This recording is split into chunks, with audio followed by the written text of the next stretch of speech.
All right. Welcome, everyone. Junior's running a little late, so tonight, starting the show with me, I am your host, Brandon Langston, as always.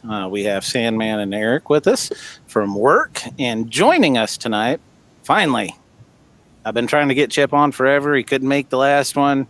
Chip Eberhart is with us tonight from Top Shot Academy. Welcome, Chip. Hey, thanks for having me. Now, Chip and Eric go back a long way. Chip is one of the first customers of Galloway Precision, and he's been a pretty good mentor to Eric. And well, except that time he sent him after the Thai lady boy. But other than that, it was totally fine. You had to figure out if I was legit or not. You know, he was like, "Will he really listen?" Hey, everybody makes mistakes. Always check for a dipstick, boys. Always. But no, Chip and Eric go back 12, 13 years now. Chip is a trainer and instructor at Top Shot Academy. So here we are. So tell us a little bit about what you do, Chip. Well, so I'm a former police officer. So I've been around guns most of my life. I'm the besides service in the police department, I'm the first slacker in my family. Sorry to say, my grandfather was Army Air Corps World War II. My father was Air Force in Vietnam era. When I went to sign up, I took the ASVAB test, and my recruiter. This is about golf era, yeah. And my recruiter, I wanted to be an MP. My recruiter said after the test, he said, you should go to communications or computers or something. And I was like, no, I really want to be an MP. It's like, way too short. So I said letters that, let me see, Foxtrot Union. And basically I left there, and that's when I joined the police department. So since then, I still instruct police officers in Top Shot Academy. We're part of ILEADA, International Law Enforcement Educators and Trainers Association. My curriculum is post-certified, so that means when police officers and usually it's mostly academy instructors, when they take my course, I teach them how to teach marksmanship and drawing from the holster, things like that. But I do a lot of concealed carry these days. Top Shot Academy is primarily right now concealed carry, home defense, and just teaching the law of self-defense as well. Mm-hmm. Because, we carry a gun so that we're hard to kill, but we need knowledge of the law so we're hard to convict. Exactly. And I think I'm glad you touched on that. And for those of you that'll be listening later, you can find and follow along to the conversation. And those of us watching live now, you can find Top Shot Academy at HTTP. It didn't give me the www when I copied it, but www.topshotacademy.com. They are behind enemy lines. They are deep behind enemy lines. Yeah, we're in the Chicagoland area, but we're trying to break out and move to America. We're gonna start smuggling, one piece at a time, and then finally we'll just set off a distraction and make a run for it. Yeah. I'm thinking something incendiary. That seems to go. Well, there's Junior. Hold on. Let me close some windows. And everybody looks tiny right now. All right. So Junior finally showed up. Junior, this is Chip Eberhart at Top Shot Academy. He's frozen. Frozen in time. There you go. Hey, he can't hear us. I'm proud of you. I can't insult him if he can't hear me. I know. I don't know what he's doing. Anyhow, so Eric here at NAG Industries, Little Eric Jr., as we call him, he does all the cool laser engraving, and he is also behind Enemy Lines, Chip. He is a kindred spirit. He is in Bakersfield, California. Oh. Yes. Oh. So there you are. Oh. There, nope. How about now? He's good. All right. Yep. So since Junior's just joining us, we'll go over this one more time now that he can hear everybody. This is Chip Jr. Chip is... How's it going, sir? Right there. I want to smack him. Hang on. But Chip is also stuck behind enemy lines like you are. He is in Chicago. Oh. Every day is training day. Yeah. Yeah, but we have drive-through ranges. Do they start at one red light and run to the next one? Or? Yeah, this is true. That's one of the things that has always amazed me with everything else going on right now, with all the civil unrest, that, the Chicago numbers haven't really gone down, but they've just stopped reporting them because, it's not a big deal when it's happening everywhere else too.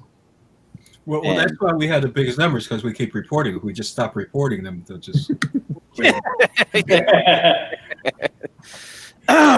So, I guess if you're fighting with like Memphis over like violent crime rate, and you just like, I'm gonna let the title go, So right.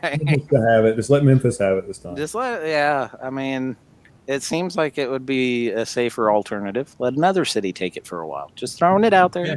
It's just a COVID strategy. There you go. No, I'm on the COVID diet because see every time I got on my scale, I noticed I'd gain a few more pounds, so I just took the batteries out of the scale. Makes it lighter. That's right. And then it's always right. I look great. 10 pounds lighter no matter what. That's what it is.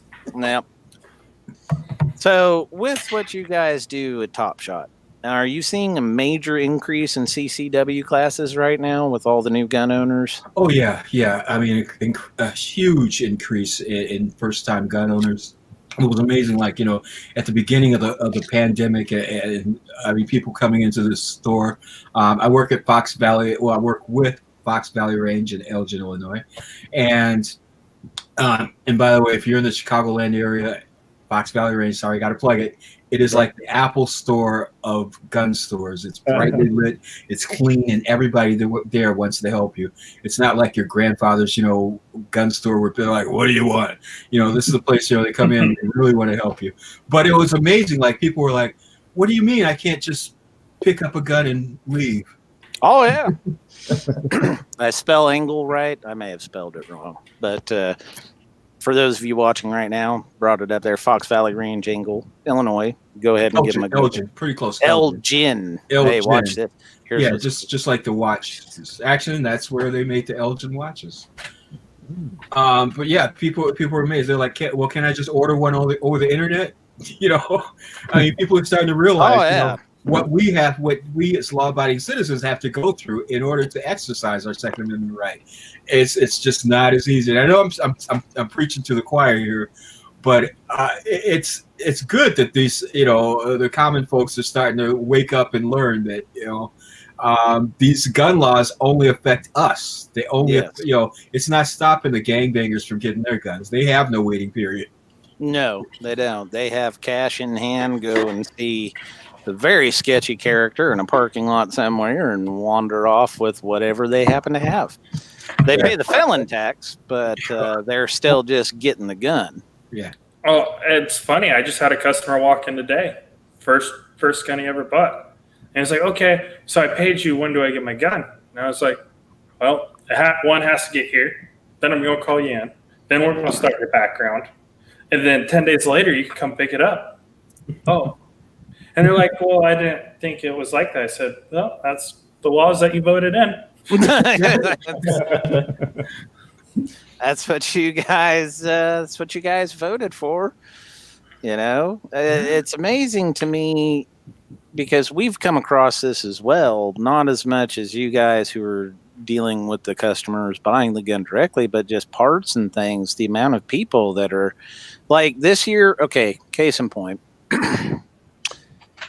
Up until this year, we'd only had one person every 2-ish years ask, "Where's my gun?" when they got a traction grip for $10.50 on Amazon, shipped for free.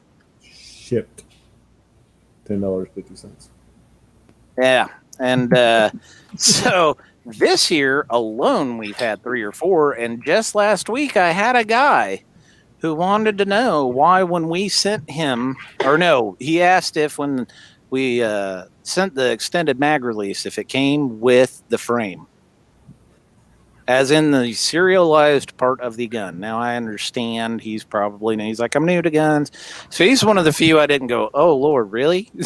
Yeah. I explained to him how this does not work that way. Because it just legally cannot. There's what is it up to now, Chip? Somewhere between 20K between federal and different state gun control laws at this point. That's another thing for those that don't know. Sorry, I didn't mean to interrupt right off. But Chip is a big 2A advocate as well. He's not just a trainer, but he also works with. You still work with the NRA, correct? I still work with the NRA. I used to be on NRA News like every week, either Call-On show or the NRA news shows and Dana Lynch's show. But we won't get into a whole lot of that. They're having some issues. I work with the USCCA as well, United States Concealed Carry Association. I'm a contributing writer to, so now I'm a contributing writer to Concealed Carry magazine, but starting in January, drum roll, I have my own column, and it's going to be called. Well, then. Yeah, the working title right now is Metro Carry. It's going to be focused on. That is awesome. I love that. Thank you, because there are a lot more challenges in the big city of carrying and storage and transporting. Oh yeah, especially in such a restrictive city and state. Yeah, and I don't know if Brandon told you my background, but have you ever heard of Laser Shot Simulator? LASR or Laser Shot. Laser Shot. I'm not sure. That's you? Well, I run California for them. So Wednesday I was up in Fresno doing a presentation for the U.S. Law. They're out of Texas. Yeah, U.S. Law. So the head, the guy right underneath the CEO, flew in for doing a demo at a facility, and was talking about the whole Metro thing. One of the scenarios pops up, and it shows some like tweaker guy, hey, give me your money, and then the guy gets shot in the scenario, and it is a brick building, fence, schoolyard in the back. Mm-hmm. Which way should you be shooting? Towards the brick wall. Hey, the thing was, and we were in the scenario, right? And he was like, oh, that 30 seconds turned into an hour and a half conversation. This is why it's important to have simulators and teaching CCW shooters that go through the CCW class 8 hours later. Oh, I got this. No, you just killed a kid, dude. Yeah. That's where, not just simulators, but dry fire training can be done, especially, where you guys are at in Chicago. That is, it's not called Chirac for no reason. Yeah. All right. We joke about it. We all laugh, but the reality of it is it's called Chirac for a very serious reason. And that is a huge part of training that I think gets left out in a lot of places, because you get into where it's very compartmentalized across the country. Oh, yeah. Well, I tell all my students, you got to imagine that every round that comes out of your muzzle is followed by a lawyer, and he's not on your side. Bingo. Prosecutors are in it to make a name for themselves 99% of the time. I mean, that's just the reality of it. And it's not, that's my opinion, but it's also pretty much statistically true. So yeah, it's a fact. I mean, but they beat up the hardest. A lot of people think you're innocent until proven guilty. Mm-hmm. The reality is you're innocent until proven broke. Mm-hmm. You're innocent until proven either broke of money to continue the fight or broke of heart. I mean, because when they start suppressing so much evidence and bringing in this, and it just you just feel like, what's the best deal I can get where I don't lose everything I have and I don't go to jail for the rest of my life. And that's why people take plea deals. 96% of all felonies or felony convictions are the result of not of a finder of fact, not of a jury trial, not of a judge, but by a plea deal. and again, those people weren't found guilty. They were found broke of money or broke of heart.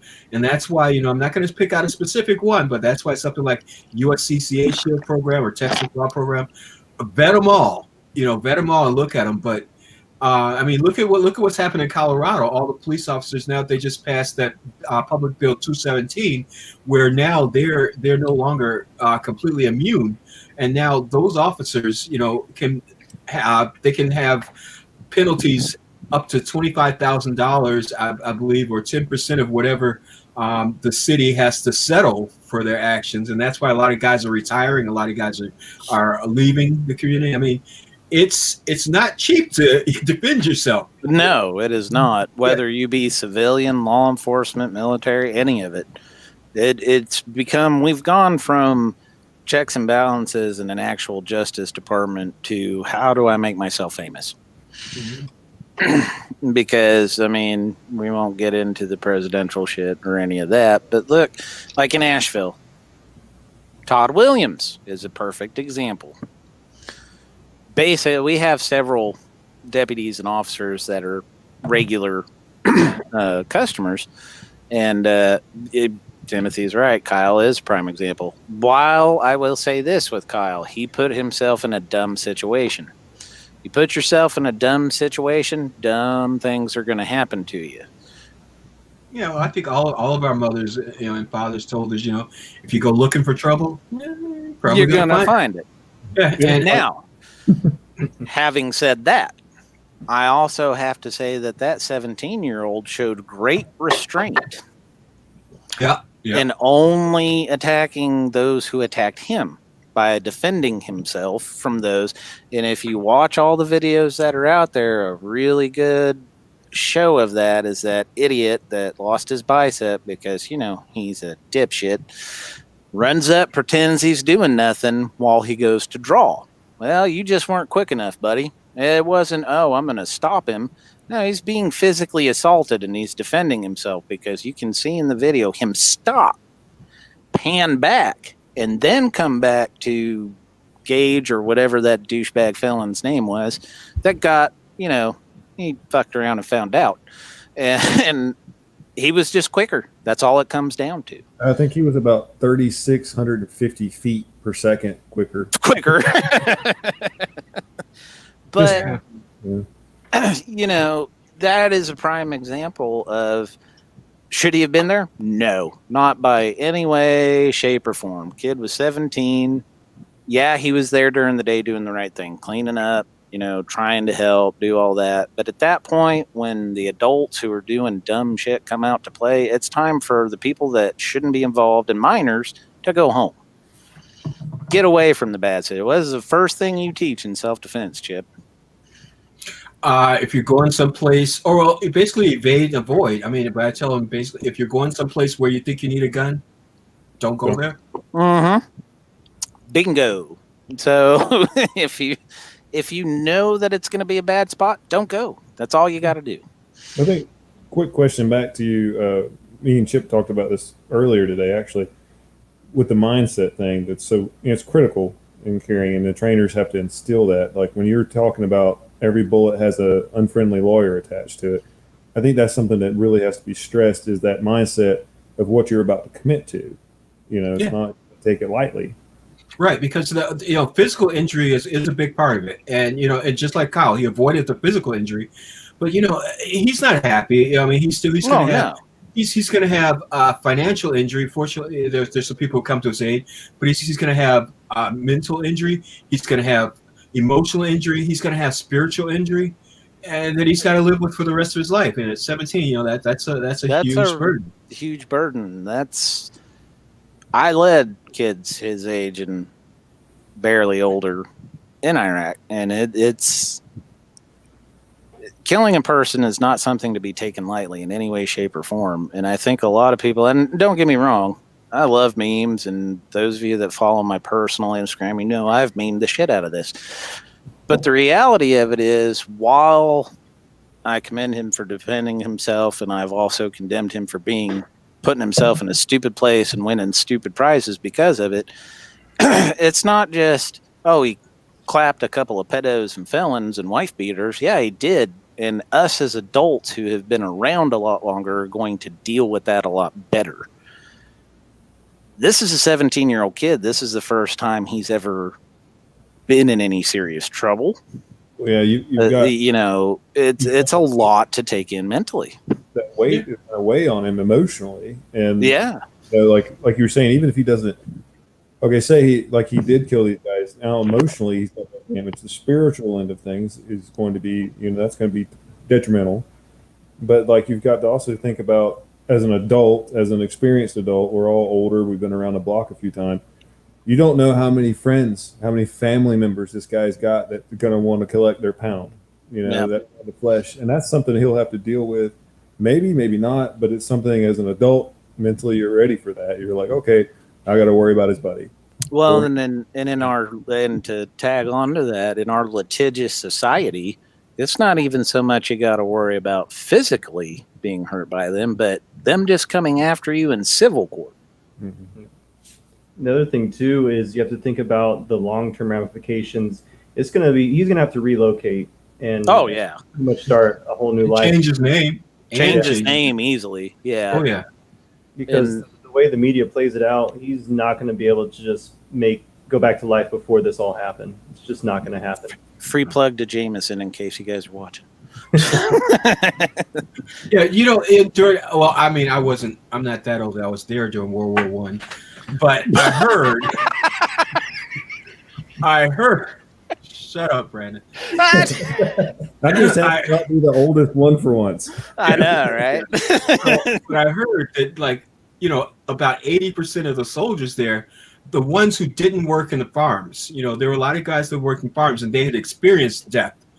They'd seen it up close and personal, but I heard at least 80% of the soldiers, when they had their first kill, they lost control of one of their bodily functions. Yeah. It's a very traumatic experience. It should be an absolute last resort, and you should never, ever seek to put yourself in harm's way. Always evade and avoid whenever you can. And another thing that's really important is, we're gun guys, but we carry, all right, I know you guys aren't ready for this, EDC check. Oh, I'm always ready. What else? What do you need? What you got? I know what he's going for. Already got it. There's tourniquet. Tourniquet? Okay, all right. I'm not. Wait a minute, we're not done. Okay. The Iraq veteran is going to win this one. Probably. Go ahead, Brandon. You go first. What you got? What you right. got? Tell the people at home what you got for them. All right. So what we've got is we've got our Asheville Steel Paragon out the front, of course. Nice. All right. We've got our cat tourniquet, combat action tourniquet, just like now.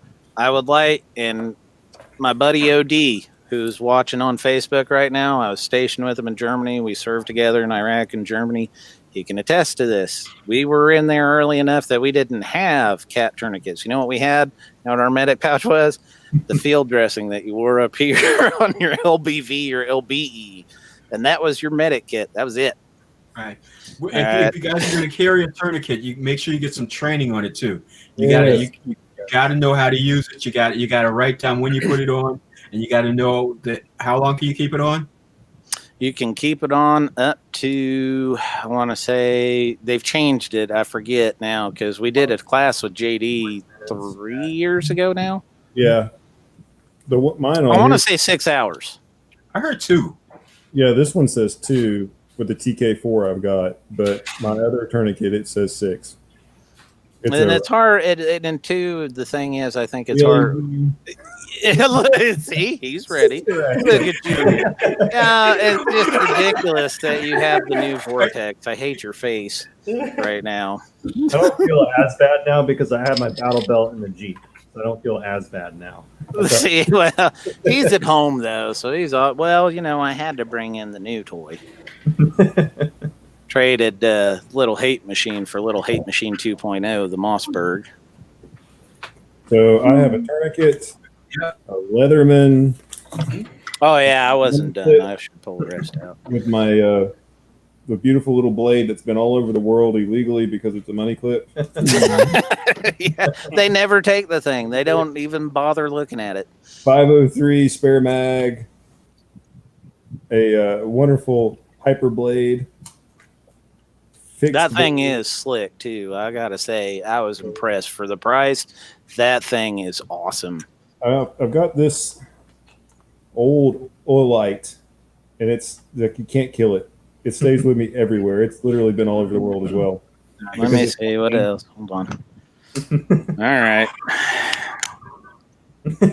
Got the EMP, 2 9-round mags and a 10-round that goes in my pocket. Are you visiting Chicago? You would think. Going grocery shopping. TDI. Cover me. I know, dude. I'm the one you wanted to go because I got a lot of stabby things on my belt. I like stabby things. Yeah. Because we had you've probably talked to Armando a time or two. Armando Basolta. We had him on a couple episodes ago, and he said the perfect thing. Because he trains not just Brazilian Jiu-Jitsu, but Vale Tudo, Sayak knife fighting, defensive handgun, all sorts of things to people. And he said you can't just have one go-to. No, because if the only tool you have is a hammer, guess what? Everything looks like a nail. Exactly. Bingo. And that's a good way to get yourself into a really, really bad situation. Yeah, but this like you. What else you got there, Eric? Hang on. Oh, my lighter. The lighter for distractions. Yeah. Besides this and this is my favorite tool. Your flashlight? Yeah. Oh, yeah. Surefire. Yeah. Oh, yeah. we can have fun. Hang on. If you have epilepsy, you may want to turn this off now. Oh, yeah, this is true. No, you don't want to be around for the bright lights. You gotta have your out the front.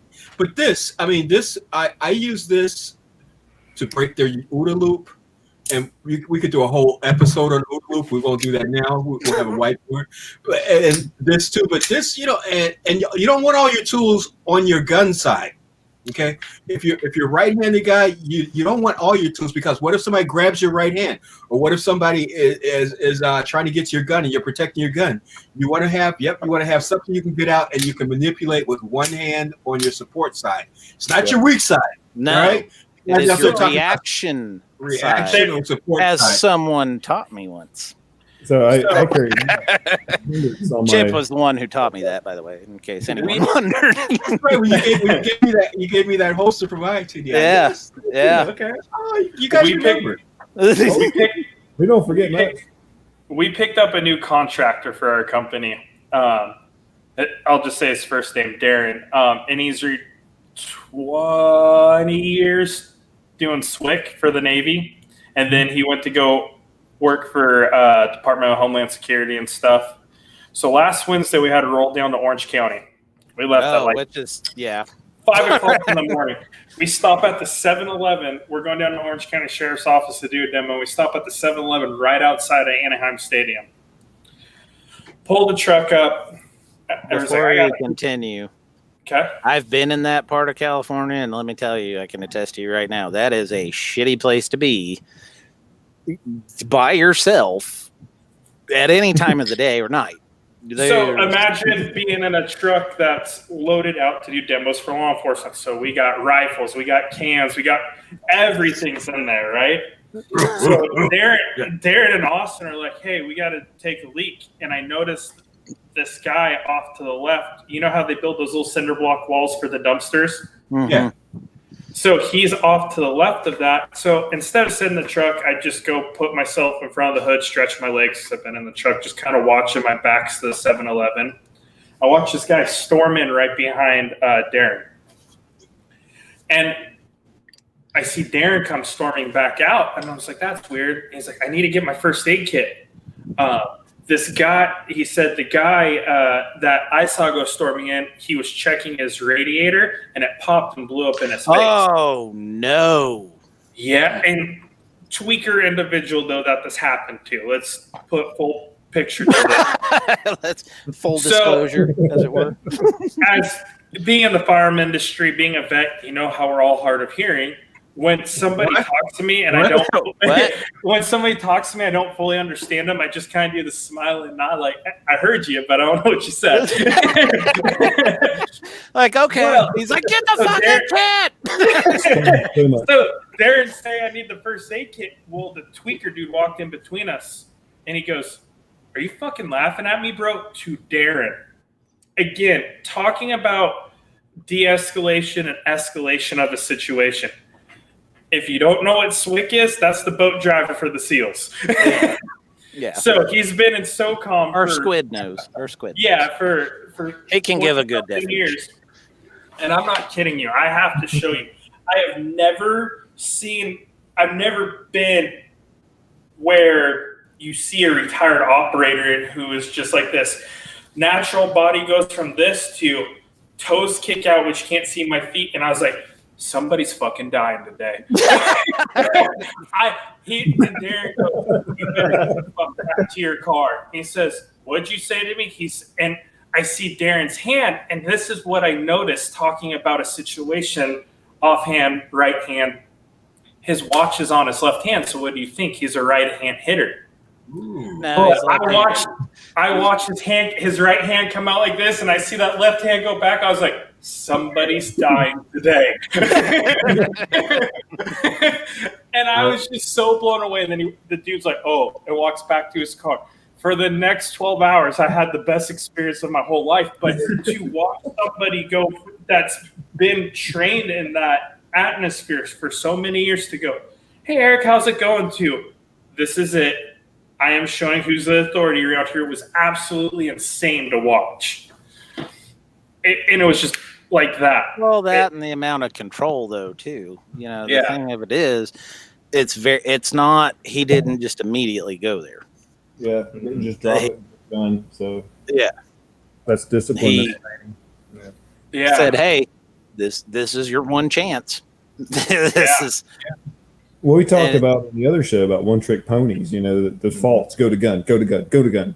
Mm-hmm. You know, and I was talking to Chip earlier today about that's something that the lack of training, because they haven't learned don't just be there. If you can avoid it, obviously. And the other thing is, you don't have to fight this. If you don't have to fight it, don't. Right? I mean, as a trainer, I'm sure that's something you spend a lot of time trying to stress. Yeah. Like I said, this I know has saved people's lives. Especially I just save people's lives.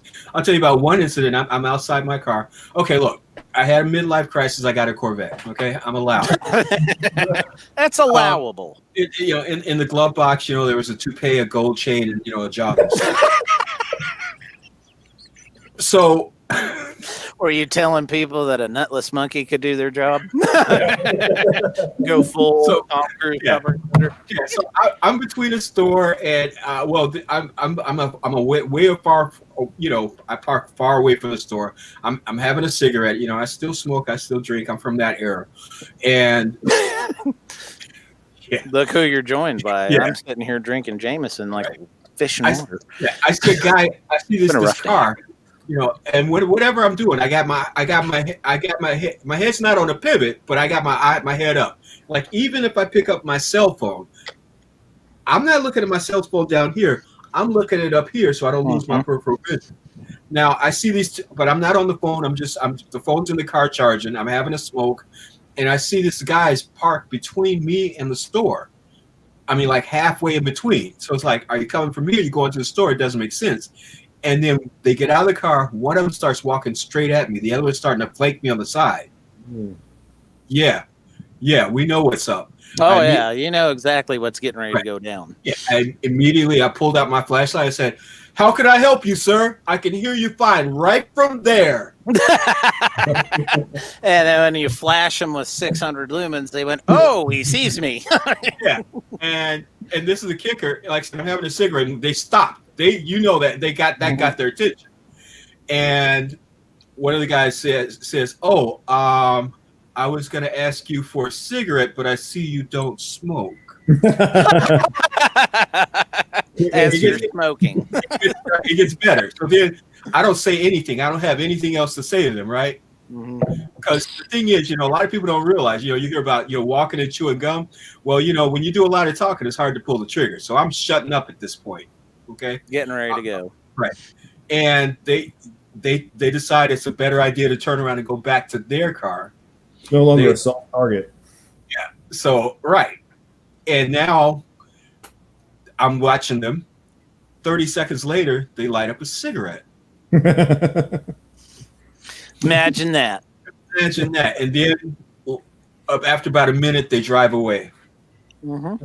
Like I said, it's funny how when people are looking for a target and they can't find an easy target, they tend to move along. Yeah. So like I say, I tell all of my students that if you get nothing else, because still a knife, you should take some, not just a defensive but offensive knife classes too. Yes. But if you can't do that, at least get a flashlight. Practice in front of a mirror. Practice your commands. Practice them loud. Like you're talking to your dog that just shit on the right. That the Roomba ran over and took all over the damn house. Yeah. But you've got to control the distance. You've got to be in control of the distance because anybody who has seen the Tueller drill or the Tueller doctrine or knows that there's a reactionary gap, and as that reactionary gap closes, your ability to defend yourself dissipates. Yeah. So you've got to control distance. Yeah. So go Junior. Oh, just off of everyone can see and hear you. I mean, a prime example I have out of that, Brandon. You've been to my neighborhood before. You've been out here. My cul-de-sac. Yeah. Right at the end of it, there was a frat house. So it was like 2:00 in the morning. And like a full-on frat house in a cul-de-sac, I might add, is just fucking ridiculous. But yeah, so I hear an explosion that reminds me of something of deployment. Like I thought a hot water tank went off. So something. It was, lo and behold, when I run out there, just in my underwear. Like I just I had my underwear, I had my first aid kit, and that was it. Because I didn't stop and think, oh, what else could it be? It was an explosion, like, hey, hot water, something bad happened. I ran out there. There's 100+ students outside lighting artillery shells without the tube in the neighborhood. And then they're drag racing up and down the street that's right outside of our cul-de-sac. But talking about being loud so everybody could hear you, the kid comes up, what's your issue, dude? And you just hear me, hey, motherfucker, what's your issue? And he's just staring at me, and I'm like, now, was I shouting out of anger? Yes. But I shouted so loud that all my other neighbors could come outside and see what's going on. Yeah. And I kept going out there, not to purposely be, oh, I'm going to kick your ass, because I get my ass kicked every time I get in a fight. But we got to work on that. Oh, he's better than that. But I can take some hits, right? It's kind of fun. But I went out there being the very loud, dominant voice, one to hopefully push them back, because now I'm 27 at the time, and I got 20-year-olds starting to circle me, and it's not just one or two. I'm like, I can do this, but this is really going to hurt in the morning. And there's more and more. But I kept, getting louder and louder until the neighbors got out there. And it's that whole joke, oh, hey, don't touch me there. It's my no-no square. Like, in the middle of the square, But it's the same thing, stranger danger. You be loud so everybody can hear you. Well, yeah, but authoritative, too. So loud, loud to draw attention, but also because a lot of times they wait until they find you alone. But you want to make sure you have that authoritative voice. I always call it up. How can I help you, sir? Yeah. Let him know. Well, and that's why I popped Timothy's comment up from YouTube. You can overpower people mentally. Confidence is overwhelming. Yes, sir. And that is going to be a quote we got to work into something, because if you show that you are not one to be fucked with, most people will believe you and back down. Yeah. And you may be sitting there ready to lose your shit, pee your pants, and your adrenaline's going off the hook. But as long as you sound in charge. Wait, what? Every way, no matter which way up. Okay, there we go. Wait, no.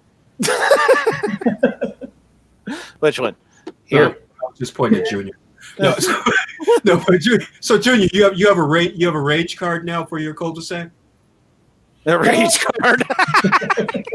Well, they handed out rage whistles after that.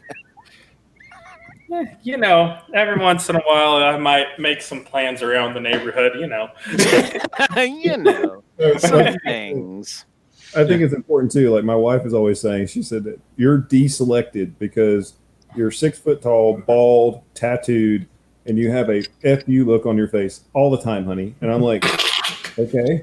But you know what? But you know how you can get selected again? If you throw some ear pies in public and you throw your head down, you get selected again. You know what? That makes me want to you might have good stuff that's worth knocking me over the head to take, right?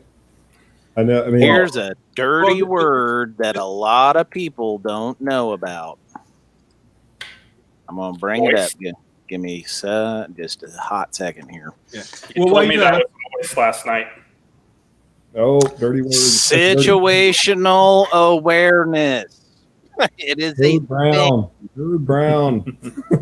Yeah. Oh, good Lord! I hear one more of these J-frame slapping geniuses go on about.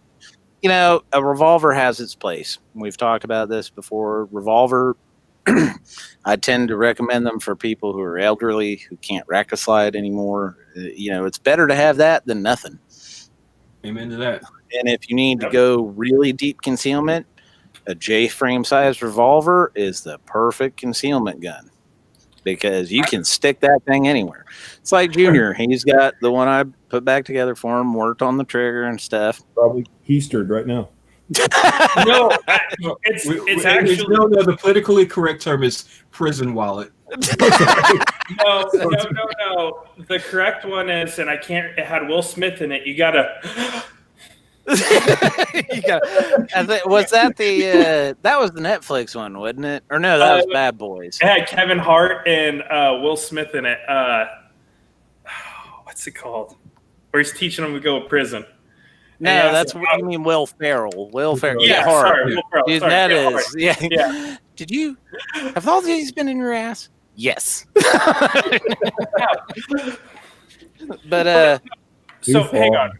Real quick about talking up, bringing revolvers. I demos have been popping up left and right. I've been on the road all week. Wednesday night, had to go all the way up to Fresno. It was 2 hours north of me. I didn't start heading back till 9 o'clock. I had to be up there by 6 a.m. Dead ass tired. And I'm coming down the 99, and there's one gas station. I'm nodding. I'm like, it was more of, I'm not falling asleep. I have to get coffee. But I am telling you, it was not a place to be stopping, but I had to. Because I was literally driving like this. Oh, yeah. Oh, I have to get something. And there's one light working in the gas pump, and there's 3 cars and only 2 people inside. Mm-hmm. And I'm like, I gotta get coffee. But you know what I did? I take my revolver out of its holster. I put it in my pocket so I have a little bit quicker time of pulling it. And the thing is, in a pocket, Junior, you don't have to pull it. You can shoot through the pocket and get all the rounds off. You can't do that with a semi. Exactly. I go in. I even counted out my cash because I knew what I was grabbing. I have everything. Go in, grab what I need. You know, hey, thank you. Kind of watching my truck. Get into my truck, and I still have to pee. So I drive back onto the on-ramp, go down another hall where there's no gas station, stay in front of my headlights and pee. Okay, because I was wondering, because I'm like, how does that happen? You got money in one hand and a gun in the other. How, you know? I'm not robbing the place. Hey, if you would have been on last week's episode, you would have seen the underwear. This is true. Undertack. You definitely. Okay, so I'm just signing off right now. You got to check those out, though. Sierra Whiskey Company, they make the Undertack boxer brief, and it's made out of modal, and it's renewable beach is what is used to make the modal. It's antimicrobial, all this stuff, but the coolest thing is it has an escape and evade pouch on the back of the underwear. It has a tag that says infantry, and what it just looks like that's the name of the company. But what it is you can put, and if you go to Sierra Whiskey Co. website or YouTube channel, he shows how to use this stuff. But you can take and put a ceramic or normal razor blade, take duct tape, put it over the blade, put that, a handcuff key, any of that, because you know as well as I do, especially being in law enforcement for as long as you were, if a criminal is abducting you they're not searching your waistband because they've never been trained to do that like those of us in law enforcement military after 9/11. We were all taught from the ground up how to search people in Iraq for the simple fact that detonator could be in the waistband and you'd never even see it. Yeah. If you don't check the waistband, you're not going to know. Well, criminal's not going to check your waistband. So if they've got you handcuffed, you've got your spare key hidden away in your underwear. If you need to cut yourself loose, you've got that. And they're getting ready to come out. How much does he donate, Junior? 20? I'm going to say 20, but I'll verify on that. I think it's 20% of the profits go to end child trafficking. So I just want to check in with Junior. You do have 7 pair of those, right? One of the selling points is Otherwise, that's just kind of nasty. Okay. Let me tell you a secret that my old sergeant told me when I joined the Army. Ounces equals pounds. Pounds equals broken back. What's more important, a pair of underwear or a pair of socks? I was like, a pair of socks because those give me blisters. That's right. So you just don't wear underwear. Nope. That's a great thing. It was great. Again, Chip is signing off. That's the great thing about the Sierra whiskey undertap because of the material they're made out of. He's real world tested them, and he said you can go about 6-7 days. Not Junior, but the guy who makes them. Though I don't doubt Junior would do the same thing. Us Army grunts, those of us that were in the Army, you never know. We can go 45 days without bathing. So, I mean, you're not French. Don't we know. But he wore them 6-7 days, and he was like, they didn't change. Because that's also another thing. If you are taken, if you're abducted off the street, which it's not just, we try to push as much forethought and forethought. You can tell I've had 2-3 cups of Jameson at this point. It was a rough day. I got in a wreck today. It's a long story. We won't get into it. Just a long day. But the company's also going to be making female underwear for the exact same reason, because of the escape and evade. And they're donating all this money to end child trafficking because it's not just child trafficking. It's sex trafficking that's part of it. And you don't necessarily have to be a little kid or even a great-looking woman. You could be a full-grown man, and some weirdo decides they need a full-grown man to cornhole, and you're just walking along and you disappear. Yeah, it happens. It happens. It happens every day in this country. And so I think the big thing with those was it was cool that someone put the forethought into that and thought, hey, this is something that can help you, and they're not super expensive. I mean, they were $25 a pair or something like that. Yeah, they're $25 a pair. One of the promos that we run, if you pick up 5 pairs, so you get if you do it, you pick up 5, the 5th one's free, so it comes out to like $20 a pair at that point. However that works, but other than John being my old boss over at Vortex, it just the mindset that he's put behind it and just actually wanting a good product, it more than enough reason to help him push this stuff. Yeah. So we'll have to get Chip a test pair. Yeah. The new test pair, right? Not the T&E that's been going around. Well, I mean, we've all tried the T&E on. What, are you too good for it? Yeah. Yes. Do you see why Eric keeps me on the West Coast and keeps Brandon on the East Coast? Put it together and things happen. I can't keep an eye on both at the same time. Is it gay or is it Army? Who's to say? But talking about abductions, this message to get out because it's a real thing. But we've always taught people, don't pull a gun on a gun. But let me tell you this: if somebody's trying to take you to a second location, trying to put you in the trunk, or trying to get you in your car, whatever you got to do to get out of that situation. Fight for your life, because that is your life. Because people don't come back from second location. No, they don't. And I think that's something that's not taught a lot. And that is and I know you guys with the CCW and the law enforcement, especially on the law enforcement side of things, do deal with some of that training, correct? Yeah. Yep. And that's something that I think more CCW and just in general should be out there. All right, here's where I gotta speak a little bit, not bad of my NRA, but most of the, again, this is not all, but a lot of people teaching concealed carry classes shouldn't be. I agree. The minimum requirement for teaching a concealed carry requirement in most states is being certified as an NRA basic pistol instructor. Yep, that's what it is for North Carolina, because when I got out and decided to start instructing, that's all I had to do, which blew my mind. Yeah. I was just like, that's it? Yeah. And they're like, yeah. Right, because believe now, NRA Basic Pistol Instructor is a great course, and it's an important course. It teaches safety. It teaches you how to safely handle a firearm, store it. BFAT. How to things that stick with you forever. Yeah, how to sit down at a bench and shoot at a piece of paper. But that's not what concealed carry is about. A lot of these guys, they don't understand the law. They don't understand the tactical skills. Really, if you're looking for training, vet your trainers like you would anything, like you vet your lawyer, like you vet your doctor, because if you don't get good training, you're not going to get good results. And also there are a lot of states like Michigan, where my buddy Chad has Green Star Tactical, and it's hard for him to get people to take his class because, and he teaches a real CCW class. He's a lieutenant in the he's a lieutenant in a local police department, but he teaches a full course, but people can just go and get their hunter safety in Michigan, which again has nothing to do with the law, nothing to do with tactics, nothing to do with concealed carry. They don't even talk about handguns. And no, it's only the hunting regulations.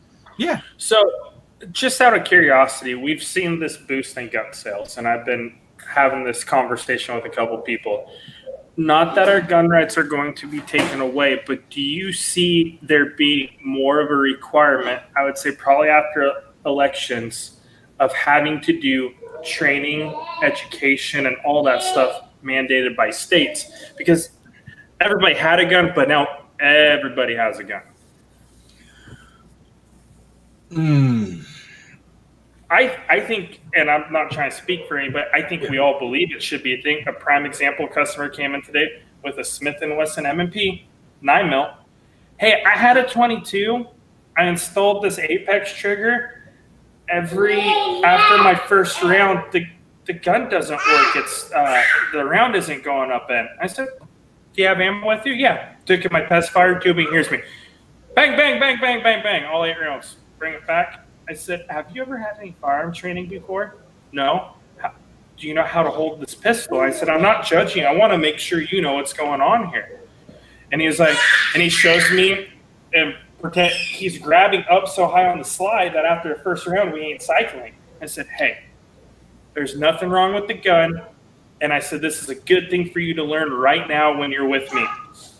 We need to go. We have Roosevelt who does our training. You need to go spend a day with Roosevelt. You owe me no money. Go spend money with him. So your gun actually works when you need it. Yeah.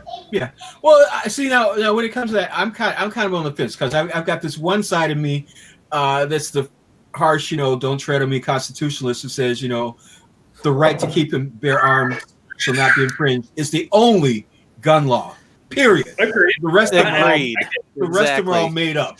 That's the only gun law. But then I've got a real the instructor side of me which says, if you're gonna carry a gun, you should really seek out some training. But again, I come back to the right to defend yourself is a God-given right. That's not something we get from a constitution or government or any piece of paper. And so you should be able to get a gun to defend yourself. But the reality is, in order to defend yourself with it, you got to know how to use it. Eric and I were talking earlier. You can't just get a Ferrari and say I'm a race car driver. Sure, you can. That's how that works, right? So I was always told when my Honda had the VTEC sticker, it was 10 extra horsepower. So he put them all over his car. He drives a Tacoma now, but it still says VTEC everywhere. It's the weirdest thing ever. But that's one of those things that, like me and Chip were talking earlier, it's not a force field by getting it. You're not instantaneously a gunfighter.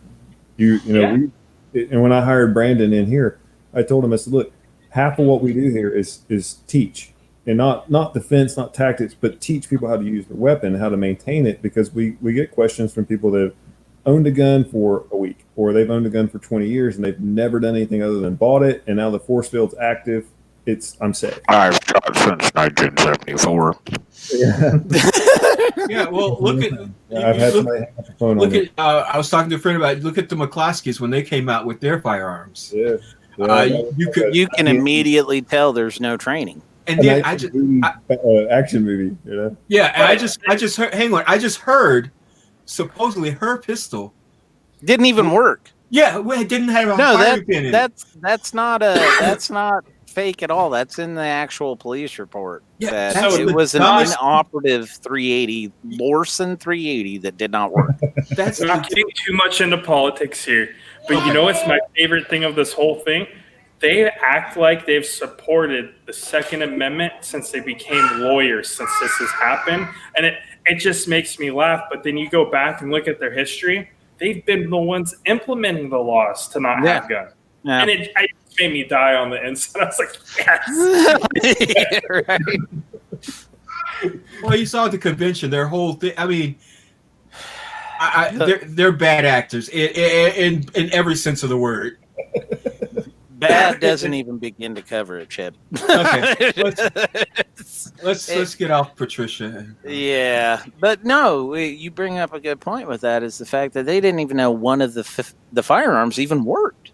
Yeah, why would you walk out of your house with something that doesn't work and go into a dangerous situation? Into a dangerous, right? And politics completely aside, we're not even going to get into it. That Sandman's thing, if you want to get in on the political part of it, we'll plug his podcast, Sandman Chris, who is our in-house machinist up here. Yeah, he does a political podcast, and he can fill you in on that. Go ahead and plug it real quick, and then we'll continue. Plug it in. So, real quick on that, and Brandon and Eric, I think we're going to try to do something big for our 10th episode, which is today, which was Chip. That was the biggest thing we've ever had. That is. We got to pump them up, right?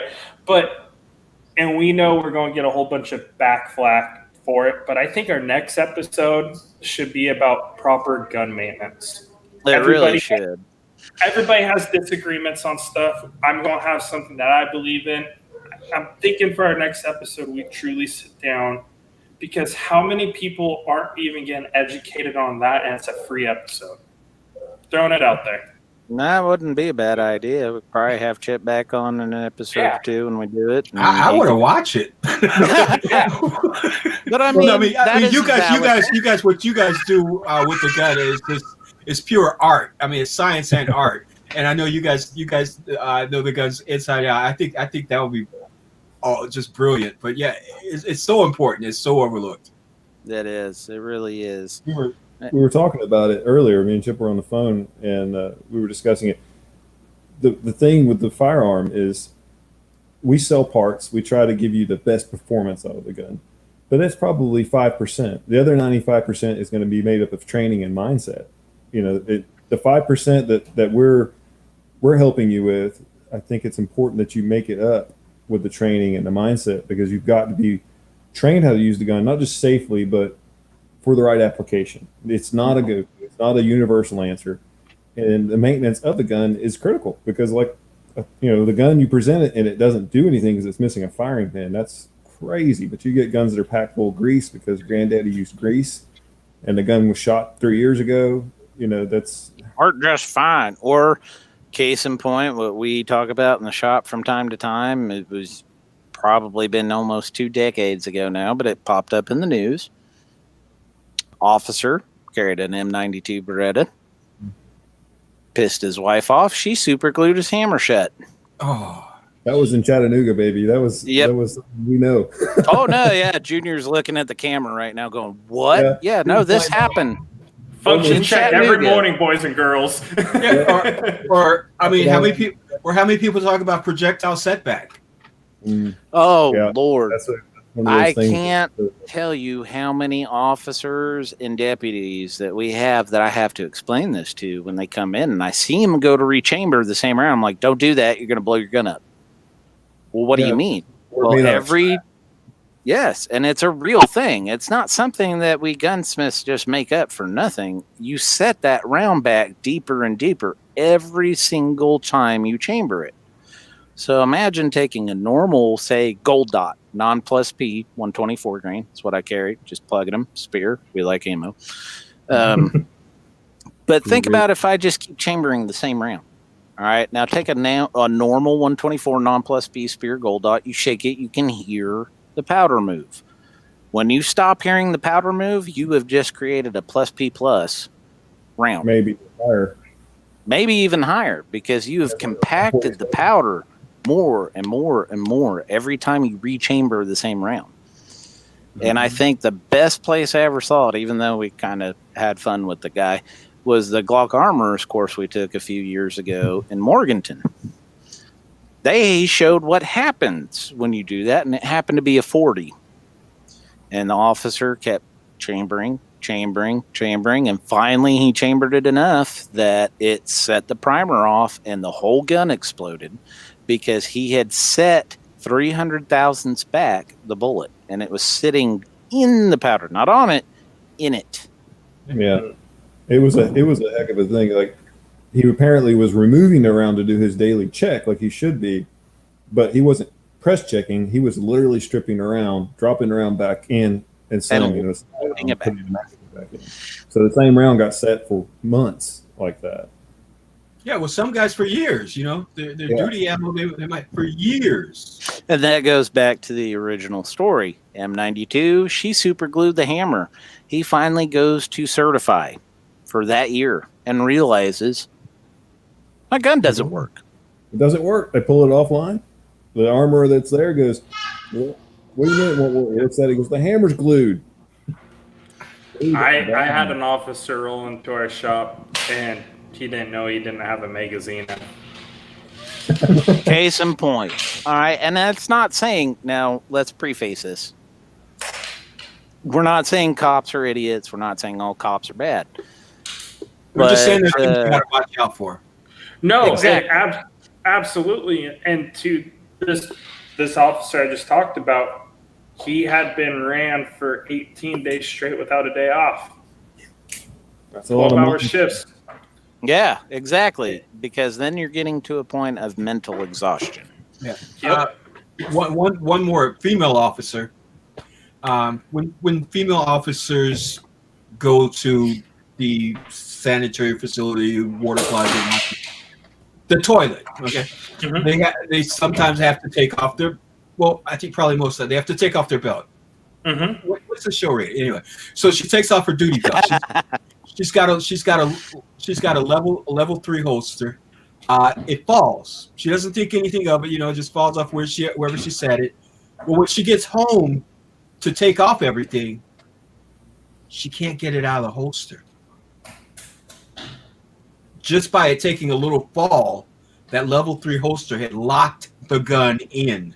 What if she'd have been chasing a perp and needed to pull that thing? Struggling with somebody trying to pull that thing. Hang on, talking about the restrooms real quick and proper etiquette. Speaking of, I forgot how much Junior likes that. I'm getting like potty talk amongst yourselves. I'm gonna go to the restroom. No, so Oak Tree Gun Club is the largest gun range for outdoor ranges in California. We took over all their gunsmithing 2 months now. I go up there every other week. I had to run into their restrooms, and it made me laugh because you hear the guy going to the can, and you hear his gun rattle, and he's trying to figure out where to place it because he has. But is there a right answer for that? Is there a wrong answer? It's a serious problem. It's like it's a CCW. Nobody's supposed to know about it, but I got to go drop Browns off at the Super Bowl. Where does the gun go? I have seen guns left in the bathroom before because of that. Oh, yeah. Eric and I have a solution for that. It'll be coming to Okay. market soon. We can't talk about it now, but we have a solution we worked out. No, but it's a serious problem that I don't think has been really recognized. And if you got something, I just want a demo unit. We'll want you to demo it over and over again. Yeah. Okay. On camera. That way you get credit. Yeah. Well, you remember the underwear? I still owe you the live model for it, so we can do both at the same time. They're going to cancel the SHOT Show this year, so we'll just have to have our own live broadcast from Chicago. It'll be like, Chip's going to drop us off with the notes. He's going to wish us well and say, "I'll see you guys hopefully in a couple hours." It'll be nothing but underwear. I love it.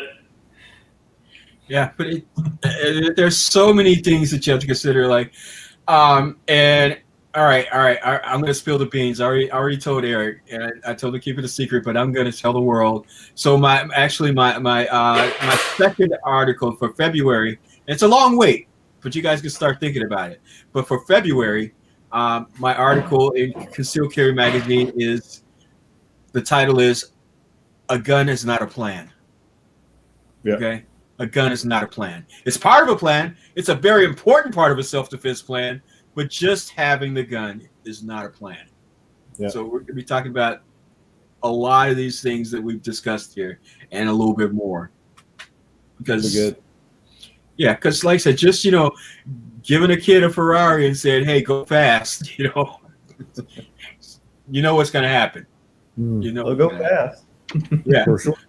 For a short time. Yeah.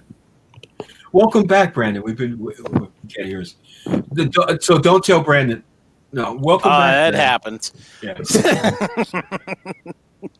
Yeah, we're finished with the potty talk. We're moving outside of underwear and bathrooms. That's good. So before we finish up for the night, we'll bring this up one last time. Situational awareness. Now, those of us that are in the industry, we've watched a few of True Exodus and some of the other Instagram guys.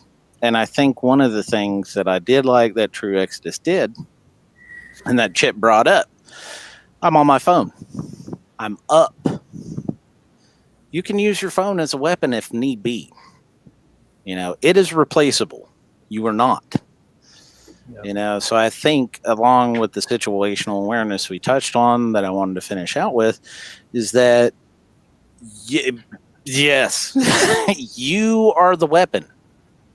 Your mind is the weapon. You need to be paying attention. You need to get trained. You need to see what's going on around you at all times. Because if you just get into, I'm in yellow all the time, that's not feasible. It's really not. Just because we're human. I've told the story sometimes. The guy the local gun store. He was their trainer, and he was busy telling some customers all about he was in code yellow all the time. Blah blah blah. I walked up and just touched his gun. Just walked up and just touched it. Just touched it, and the people were dying on the other side. He couldn't figure out why. And I just turned back around, walked back over to the counter to drop the guns off that we'd worked on, and so it was like. That's really embarrassing on his end of things, because it's like he's talking about how he's in code yellow and he knows everyone in the room. He knows where they're at, what they're doing, and what their threat level is, and touched his gun. But that also shows too, you cannot physically be that way. Mm-hmm. If that were the truth, we would never lose a corpsman. We'd never lose a SEAL. We'd never lose a sailor. We'd never lose soldiers. It's physically impossible to be turned on all the time. Yeah. You can't be aware all the time. And out of everything, there's too much happening. You have to focus in on certain things, for different points in life and different activities throughout the day. Yeah, but when you're in public, you can keep stuff out of your ears. Oh yeah. Keep stuff out of your ears, and like I said, if you got to use your phone in public, bring it up to your face. Bring it up to your face. You can see it just as well. I got it. How much time do we have? Are we wrap? As much time as we want, really. Okay. I got it. I was just going to talk briefly on the ammo shortage. I'm reloading, but I remember a time, when you drop a primer, you just be like, ah. Those are long past. Right now, I drop a primer. I'm looking like Scooby Doo on there. Where is it? Get the magnetic finder. We got to find that thing. But there was a time. These are my wife's, but she made cat ears with primers on them. It's the jewelry, and I'm going like. Now you're like, hey, are those used or are those new? Yeah, Get those loose. It's getting hard to find anything right now. I mean, it's just insane. Chip, how much is 9mm out there right now? What is that? Oh, I remember what that used to be. That's back in the old days. Back in the before old COVID, days. we could buy it. So I bought the last case I bought. I got it online, and it was some off-brand I'd never heard of. And I paid for a case. For those who don't know, we don't buy a box. We buy a case. We buy 1,000 rounds at a time. And the case, I usually would pay anywhere from $200 to $250 for a case. Now I paid $350. That was about a month ago. I got an email. Yeah. You ready for Chip's face? Hey, this is gonna be good. Okay. There's a place online. I just because I don't know how much you guys pay your lawyers, I won't say the name. There's one place online. They email me that we got ammo in stock. They wanted $700 for a case. Oh no, sir. Wait. So there's a place. It's a very like dirt cheap place, but they have ammo less. I mean, well, actually, this is not a bash on me, I'm just saying this place that sells online stuff really cheap, like dirt cheap. So they, I heard they have a box of 59mm, 50 rounds, 50 for $59. Holy shit! So right now, I am still able to get ammo if anybody wants to email me on it. But I will say this is not my price to choose to sell at. Winchester white box for 1,000 rounds, $1,000. Oh yeah. Three I don't times doubt it one bit. That other place, it's still a little. That's $1 a round. That cheap place, they want more than $1 a round. So yeah. And I mean, 223, $1 a round right now, 55 that's just grand. gonna make me cry. That is why I built Super Beast, though. For like, no kidding, I'm dead serious, because look at how much steel case 7.62 by 39 has gone up. Yeah, well, you can't find 22 either. So like our new students that we would normally train, we start them off with a 22. Now we're having to start them off with the Desert Eagle because that's all you can get. I know. Yeah, that's all you can buy ammo for, and it's cheaper than 9mm now. So it's so damn ridiculous. Rifle training today is off of a 416 Barrett, boys and girls. That's right. Semi-auto, not bolt action. 45 gap. Remember that from Glock? That's going to be the new one. And people are like, I've got 1,000 rounds of that. It's like, well, we're practicing today. Yeah. You're right. Because that's all you can get is the oddball stuff. You can't even get 357 SIG right now. Yeah. I mean, we use, RSR, we use Sport South, we use Lipsies, we use big distributors. And when they can't get ammo, there is a problem. Yeah. And we have 5,000 and they're like, oh, that's it. Well, I mean, can you get more? Nope. Just curious. Yeah, just curious. Here's a question while I have you guys on here, and this is a standpoint. I have a very deep relationship with a lot of companies at a young age from a lot of hard work that I've put in, which I'm very fortunate for. And some of these places, like you've spoken of, Chip, that do online sales and everything, what happens when they can't get any more parts? Yeah. So and then let's say, and this is what happened to me today, and I won't speak names of a company that has maybe this is your insider business going on right now, by the way. Those of you watching, listening, so this is your insider stuff. It's a bigger AR company, right? I would run their stuff all day long. They make barrels now. They make upper receivers. I go to put the barrel nut on. I tighten it, and by hand, I have the wrench on there, and the index pin falls out. Ooh. And I'm like, this company that I know shouldn't do that. And I look, after the receivers all jacked, because again, I've been able to put receivers together where I am physically on the bar off the ground, and that doesn't happen. Yeah. So I look where the index pen is, and you can still see the threads where the index pen was supposed to go through the extension. But I said, okay, so you get parts, but now everybody's pumping and dumping, and now things are just unsafe anymore. Oh, yeah. And I'm standing here scratching my head. This is not the end of it. We're at the beginning. We're about to watch companies just completely shut down because they can't get anything or it's crap. Yeah. And how much of that have you guys come across so far, Chip? You mean as far as parts missing or things like that? Or? Yeah. I really don't get into much of the retail side. I mean, I've been fortunate. I haven't seen too many defective or missing parts. Like I said, I've seen,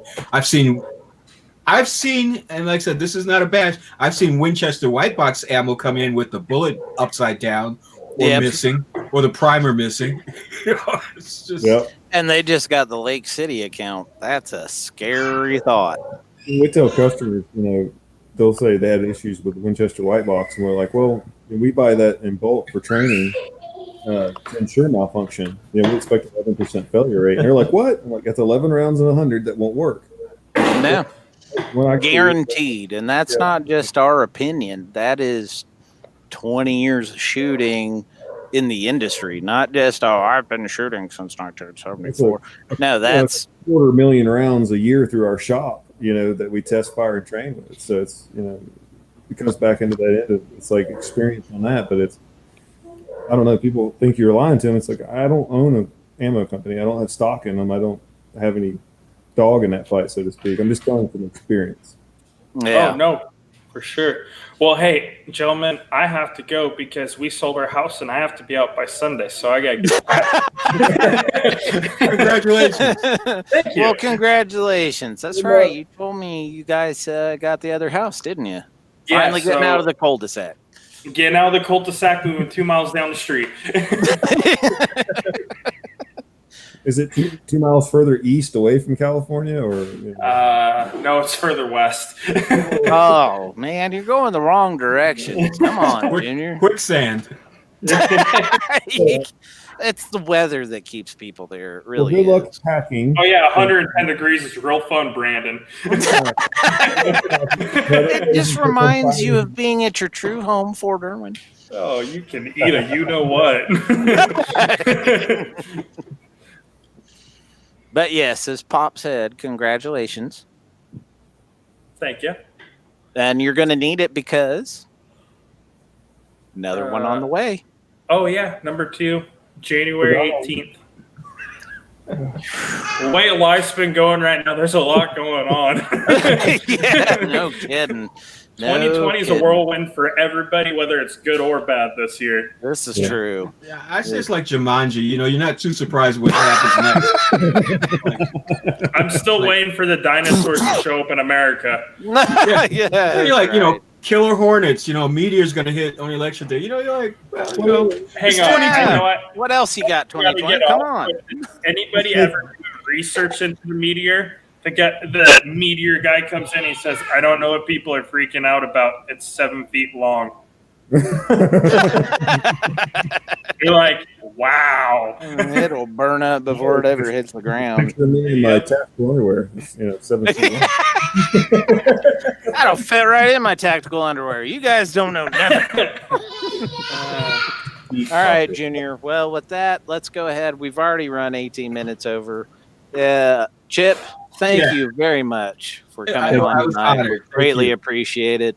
We'll bring up the banner one last time. For those of you that are listening after the fact, you can find Chip and Top Shot Academy at www.topshotacademy.com. If you are in the Chicago area and you are serious about defending yourself, go look up Chip. Go look Top Top Shot Academy up. It's a tongue twister. It is. I'm trying to say it all at one time, and 2 Jamesons deep. I'm having a hard time. But in all seriousness, definitely if you're in the Chicago area and you're serious about defending yourself and you're serious about getting into the 2A movement, go look up Chip. Chip is a great source of information. He is a great source for training. And the man is probably one of the most humble people I've ever met in my life. He's sitting here rolling his eyes. But the reality of it is, if you want some knowledge, go check out Top Shot Academy, Chip, and all the other trainers there are great trainers. They will teach you what you need to know, especially in a place like Chicago. I just want to say one thing. Eric made me do this, but he wanted me to let you know that he's very proud of having you as a dad. It's true. It's true. It is true. Yep. You are Eric. Yeah. So, well, you know, I'm really happy with the way you turned out, Eric. That does mean something. Grandpa. It's all good for something. As long as you know, Grandfather Pop, Pop. finally. There you go. Junior, it's Pop Pop. Okay. Sorry, Pop. Yeah, I'm too young and sexy for the G word. That's right. But again, Pop. Those of you listening later that aren't watching live, Chip is a sexy man. His wife's not going to like me saying that later, but never know. It might motivate her. Like, All right, guys, I'm out of here later. all right, Junior. Take care. I'll holler at you, buddy. See you. One last plug for Chip. As I said, Top Shot Academy. You can find Chip, one of the lead trainers there. You can also find other trainers at topshotacademy.com. Go check them out. If you're in the Chicago area, I highly, highly, highly, highly suggest go get some training.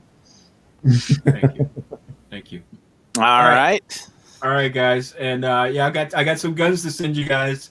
This is true. I need So that here- Midas touch. Here's the thing. Now we can make Chip come back because we'll hold his guns hostage. Oh wow! that's right. All right. So we'll plug Sandman here, our machine operator, Chris, our resident machinist. If you want your politics, he is the guy to go to. You will see the YouTube link coming across the bottom. Plug that a little bit, Sandman. Yeah, so Polititalk Center, just a place where I wanted to create an environment for all sides, especially opposing sides of the spectrum, just come together, have a civil discourse, and share our opinions and learn from each other. And the biggest thing I've seen is that there's so much division between people, mainly because of ignorance. And ignorance breeds fear and hatred.